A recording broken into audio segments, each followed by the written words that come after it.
હરે કૃષ્ણ. આપણે વાંચી રહ્યા છીએ પુરુષોત્તમ માસના અધ્યાય અને વાર્તા.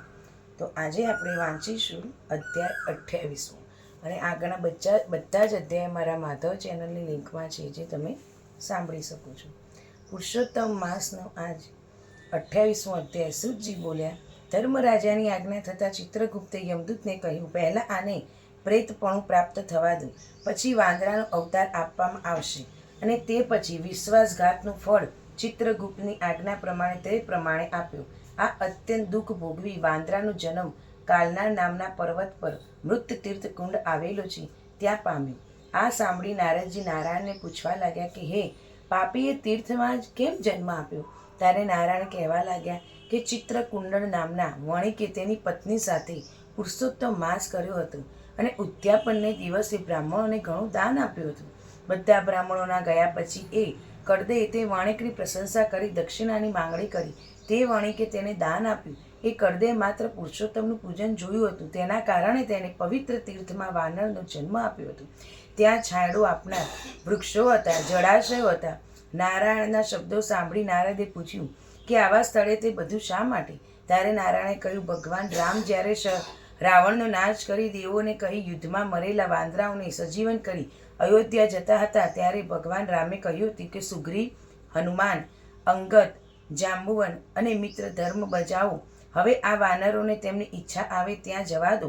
આ લાંબુ આયુષ્ય ભોગનાર વાંદરાઓ જ્યાં જ્યાં રહેશે ત્યાં ત્યાં સિત્તર જળાશયો અને ઘટાદાર વૃક્ષો થશે અને હશે જ ખરા. હે નારદ, એ તીર્થમાં એ વાંદરાઓ મોટા થવા લાગ્યા. તેના મોઢામાં ગરમી થયેલી હોવાથી તે કાંઈ ખાઈ શકતા નહીં.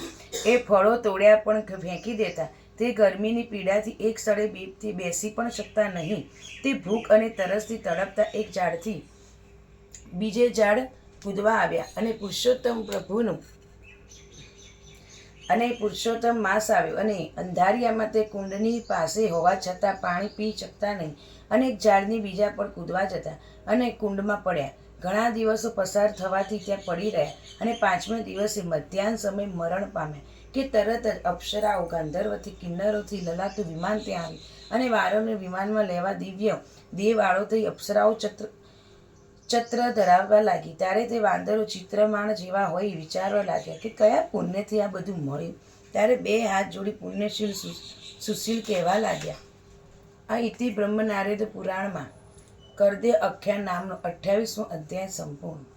આપણે આ જોયું કે તમે કોઈ બી વ્યક્તિ તમને વિશ્વાસ આપી કોઈ વસ્તુ આપી ગયા હોય કે આ તમે રાખજો કે આ સાચવજો અને તમે વિશ્વાસઘાત કરીને એ વસ્તુને બગાડો તો તમને બીજી યોનિમાં દેખો વાંદરાનો અવતાર મળે છે. વિશ્વાસઘાતનો તો હજુ અલગ ફળ મળશે. આ રીતે આપણે જોઈએ છે કદી કોઈને વિશ્વાસઘાત કરવો નહીં. જો આપણા જોડે ક્ષમતા હોય એટલું જ એમને હા પાડવી અને હા પાડ્યા પછી એ કામથી મું કરી ના જવાય. એ રીતે આપણે આ જે ધાર્મિક પુસ્તકો વાંચીએ, ગુરુ સાથે જ્ઞાન લઈએ તો જ આ બધાની વાત ખબર પડશે કે એમાં કે શું થઈ ગયું, આવતો ભાવ કોને જોયો, કોને ખબર છે. આના વાતમાં રહી જાય અને પછી વાંદરા બનીને ભટક્યા કરે અને પછી એમને જ ખબર હોય નહીં કે અમે શું કર્યું. એટલે જો મનુષ્ય અવતાર આપણને જિજ્ઞાસા જ્ઞાન માટે મળ્યો છે, ના કે ભોગ ભોગવવા માટે. જો તમે આ જ્ઞાન મેળવશો તો તમારા હરેક જન્મ સુધરી વૈકુંઠ વાસ થશે. હવે આપણે વાંચીશું ઉત્તમ દાન વાર્તા. રાજા અને રાણી બંને ધર્મના રાગી હતા. જાત જાતના વ્રતો અને દાન કરી આંગણેથી કોઈ યાચક ખાલી પાછો જાય નહીં અને તેઓને બધી જ વાતનું સુખ હતું, પરંતુ સંતાનોનો અભાવ હતો.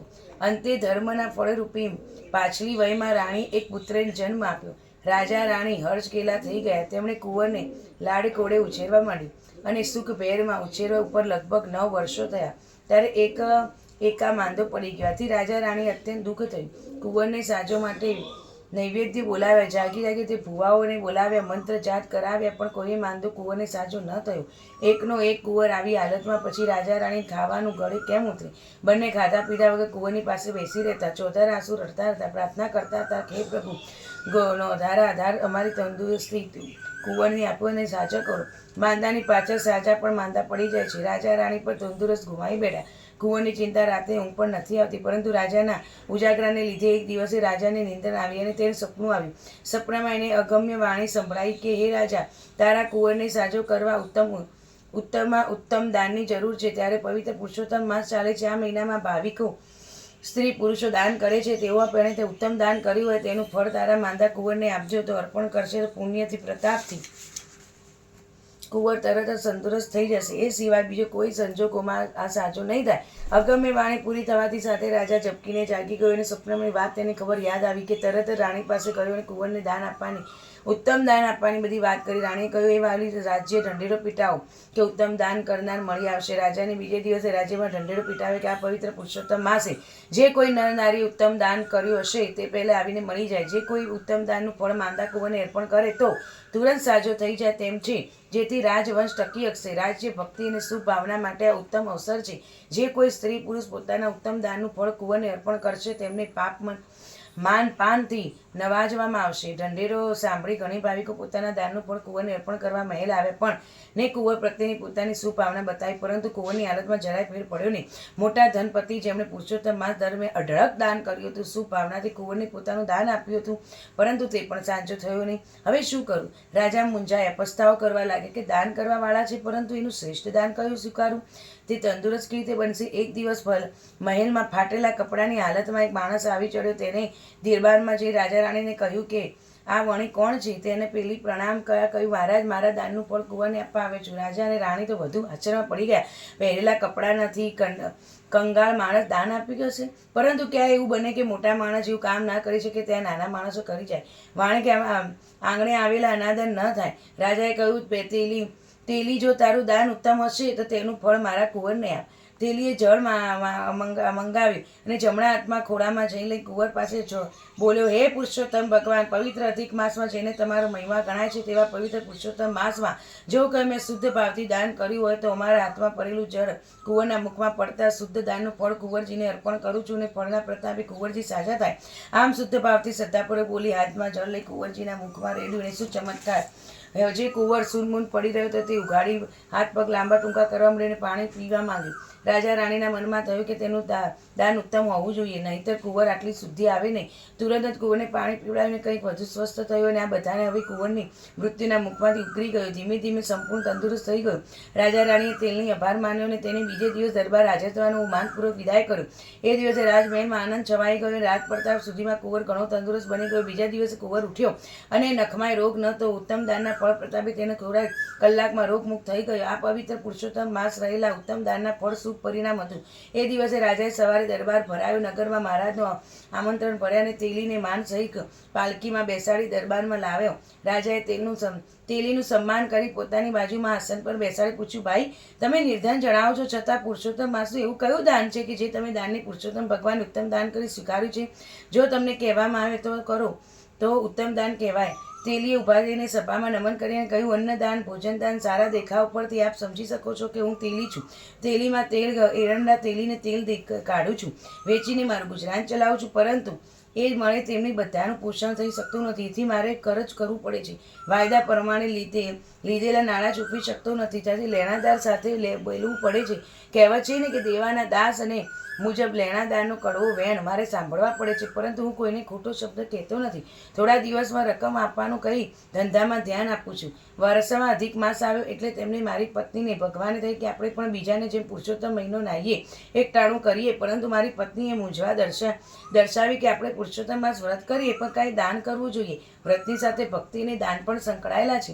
મેં કહ્યું કે દાન આપવાની તો આપણામાં ત્રેવડ નથી, પરંતુ કંઈ સત્કાર કરીને જે દાન કરી જઈશું. પુરુષોત્તમ મહિનામાં આપણે ધાણીને બળદને જોડશું નહીં અને તેના પ્રત્યેની દયા ઉત્તમ દાન જણાશે. મારી પત્નીએ કહ્યું કે હા, ધાણીને બળદને જોડીશું નહીં. તેલ ક્યાંથી નીકળશે?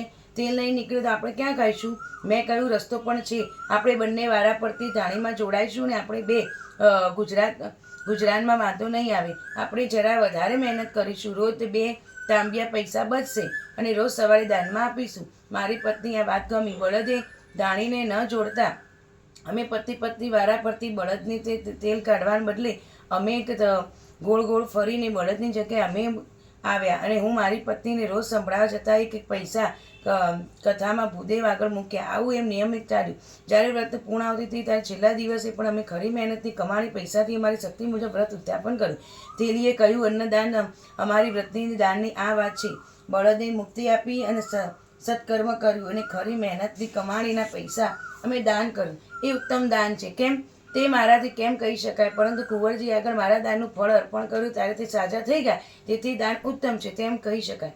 અને તે આગળ જઈ બોલવા જાય તે ગેબી અવાજ આવવા લાગ્યો, સાચી વાત, તારું ઉત્તમ દાન છે, ખરી વાત છે, તારું દાન ઉત્તમ છે. આ ગેબી અવાજ સાંભળી બધા આશ્ચર્યમાં પડી ગયા. તેઓએ તેલીના ખૂબ વખાણ કર્યા. રાજાએ પણ તેલીને બળદ પ્રત્યે ભલાઈ બદલ મુજબ માન આપ્યું. તેમાંય પતિ પત્નીએ બળદની જગ્યાએ જોતરાઈનું કામ કાઢ્યું. તે તો ખરી વાત છે, મહેનતમાં મળેલા પૈસાથી દાન કર્યું. જે દાનનો ઉત્તમ અને ખરી મહેનતના મળેલા પૈસાથી દાન કર્યું હોય ને તે જ દાનનો ઉત્તમ દાન તરીકે પુરુષોત્તમ ભગવાન સ્વીકાર કર્યો. પોતાના માંદા કુંવર સાજો થઈ ગયો, તેથી તેલી પ્રત્યે અધિક માસ ઉપજાવ્યું હતું. રાજાએ તેલી પર ખુશ થઈને 125 સોના મહોર બક્ષિસ આપી અને રેશમી પોશાક આપ્યા અને માન સહિત વાતે ગાતે ઘરે વિદાય કર્યો. પુરુષોત્તમ હજારો રૂપિયાનું લાખો રૂપિયાનું દાન કરે, પરંતુ તે ભાવમાં વગર કરવું નહીં. સાત્વિક માણસોનું ન હોય તો તે ઉત્તમ દાન કહેવું પણ નહીં. જો શુદ્ધ ભાવનામાં સાથે ખરી મહેનતથી સાત્વિક માણિકના થોડા પૈસાનું દાન કર્યું હોય ને તો પણ ભગવાન તેનો ઉત્તમ દાન તરીકે સ્વીકાર કરે છે. ઉત્તમ દાન કરેલ જે અધિક માસ હોય તેનું ફળ પરકણે તે વિરલ કહેવાય. હે પુરુષોત્તમ ભગવાન, જેઓ શુદ્ધ ભાવનાથી સાત્વિક કમાણીના પૈસાનું દાન કરે છે એ પુરુષોત્તમ વ્રત કરે છે, પુરુષોત્તમ મહિનાનો ન્યાય અને કથા વાર્તા વાંચે છે, સાંભળે છે, તેના પર પ્રસન્ન થજો અને સુખ સંપત્તિ આપજો. આ રીતે તમે દેખ્યું ઉત્તમ દાન કોને કહેવાય. ઘણા બધા કહેતા હોય છે કે આપણે પહેલાં ચોરી કરી હોય, ખરાબ ધંધા કર્યા હોય ને હવે દાન કરી દઈએ તો આપણું સરખું થઈ જાય. ના, ખરાબ કર્મ કરેલું અલગ ફળ મળે છે, સારું કર્મનું અલગ ફળ મળે છે. તમારી મહેનત મજૂરીથી કરેલું શુદ્ધ મનથી આપેલું દાન જ ઉત્તમ દાન ગણાય છે. અને જો તમારા જોડે એટલી બી તેવડ નથી, પૈસા નથી, તો તમે ઉત્તમ દાન નથી કરી શકતા તો શ્રમ દાન પણ કરી શકો છો. તમે મંદિરમાં જાઓ, તમારી યથાશક્તિ દાન પ્રમાણે મંદિરમાં સેવા આપો. કોઈ એવું ગરીબ હોય જેના જે ડોશીમાં હોય જે ઘરે કામ ના કરી શકતા એને તમે એકટાણું રાંધીને ખવડાવો, એમના ઘરે કામ કરો. કોઈ શ્રમિકનું કામ લઈ લો, કોઈ ગરીબ ઉપર દયા કરીને એનું કામ કરો. શ્રમ દાન કરવું એ પણ એક પ્રકારનું દાન જ છે. તો યથાશક્તિ તમારાથી જે થતું હોય અધિક માસમાં તમે દાન કરી શકો છો. હરે કૃષ્ણ.